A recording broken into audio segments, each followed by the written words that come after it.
Hello everyone. तो हम आज बात करने वाले हैं पवन सिंह जी और सीमा सिंह जी का एक बहुत ही बेहतरीन वीडियो सॉन्ग के बारे में, जो कि फुल वीडियो सॉन्ग रिलीज हो चुका है। और वीडियो में है पवन सिंह जी और सीमा सिंह जी, और इसे गाए हैं पवन सिंह जी और प्रियंका सिंह जी, और इसे लिखे हैं श्याम देहाती जी। जो कि फुल वीडियो सॉन्ग रिलीज हो चुका है, जो कि आपको स्क्रीन के ऊपर दिखाई दे रहा है, जिस सॉन्ग का टाइटल रखा गया है ठुमका। जो कि फुल वीडियो सॉन्ग रिलीज हो चुका है और इसे गाए हैं पवन सिंह जी, जो कि सुपर हिट वीडियो सॉन्ग है।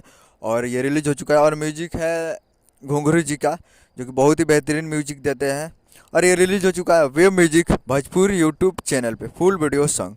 तो आप लोग अभी तक इसे नहीं देखे हैं तो आप लोग जाइए और जाकर web music Bhojpuri YouTube channel पे फुल वीडियो सॉन्ग देखिए और प्यार दीजिए। काफ़ी बेहतरीन वीडियो सॉन्ग है ठुमका, इसका टाइटल रखा गया। तो जाइए और जाकर प्यार दीजिए, काफ़ी बेहतरीन वीडियो सॉन्ग है। तो जाइए और जाकर उम्मीद कर रहा हूँ कि वीडियो अच्छा लगा तो चैनल को सब्सक्राइब कर बेल आइकन प्रेस कर दीजिए, ताकि ऐसे ही पवन सिंह जी का और खेसारी लाल यादव जी का लेटेस्ट न्यूज लाते रहे। तो जाइए और जाकर वेब म्यूजिक पे फुल वीडियो सॉन्ग देखिए और प्यार दीजिए, काफ़ी बेहतरीन वीडियो सॉन्ग है। मिलते हैं अगले वीडियो में, तब तक के लिए जय हिंद जय भोजपुरी।